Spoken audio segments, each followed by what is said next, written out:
Happened in the French Alps. Tom Howder, former NTSB Director of Aviation and ABC News consultant. Good morning, Tom Howder. Good morning.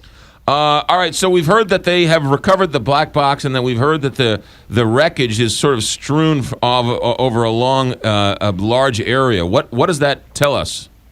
Well, they've recovered the cockpit voice recorder box, and it actually looks not in bad condition, at least the memory piece of it.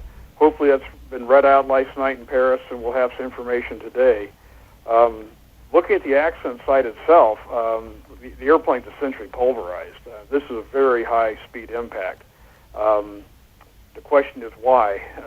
If the crew was doing a rapid descent, that can happen, but they should have stopped the descent and leveled off, and clearly that didn't happen, but the question is why didn't it? Was there an 8-minute descent? Is that right? Yeah, about 8 minutes to get from 38,000 feet down to around 6,000 feet. The rate itself is very similar to what pilots are trained to do in the event there's an emergency and need to get the airplane down quickly. And we know about that because we were following them on radar?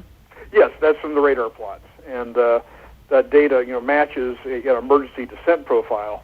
Obviously, we don't know why they did emergency descent. Yeah. This particular plane had a pretty good safety record, though, didn't it? Yes, the airplane, the A320 fleet's got an excellent safety record. It's used by many airlines throughout the world. Quite a few U.S. airlines fly the A320. It's a very safe, very reliable airplane. What may have happened here, we don't know.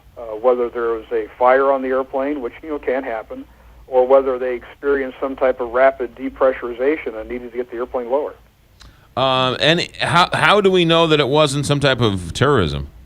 Well, we don't absolutely know that.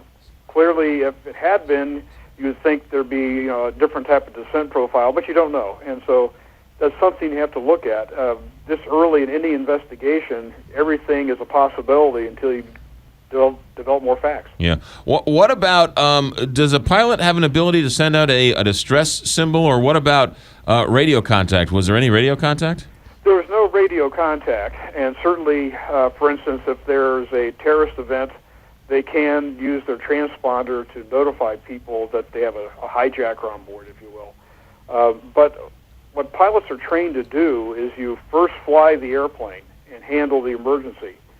And what we might have here is that the crew was so engaged in flying the airplane and dealing with whatever the problem was, they just didn't have time to communicate. Tom, didn't this plane just pass a safety inspection the day before?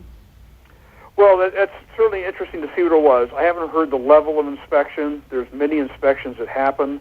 Some inspections are basically just, checking the air in the tires and making sure that all the fluids are up, like checking your car before a small trip.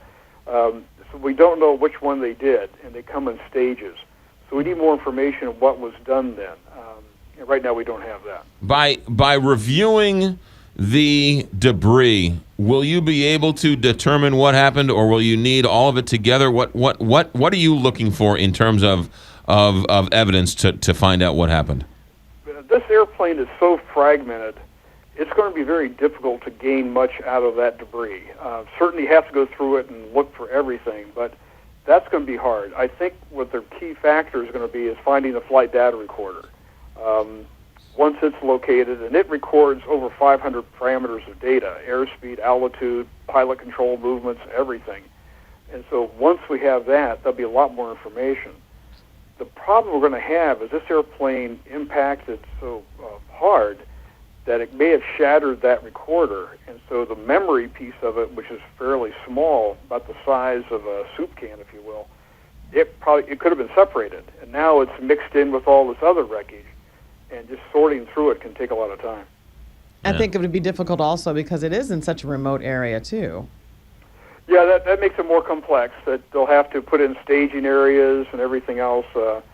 Accident investigators kind of live with that, doing cases all over the world in jungles and stuff. So, people will have to basically live in tents and get close to the wreckage. It'll take time. Did I hear there was a second recorder not found? Yes, there's two recorders. There's a cockpit voice recorder and a flight data recorder in two separate boxes. And the cockpit voice recorder was found. It's now the flight data recorder that's missing. Gotcha. Tom Howder, former NTSB Director of Aviation, and also an ABC News consultant, in calling us from Great Falls, Virginia. Tom, thanks for checking in. Thank you. You got it. By the way, it was just announced that it looks like there were 2 Americans on board that flight. 7:58.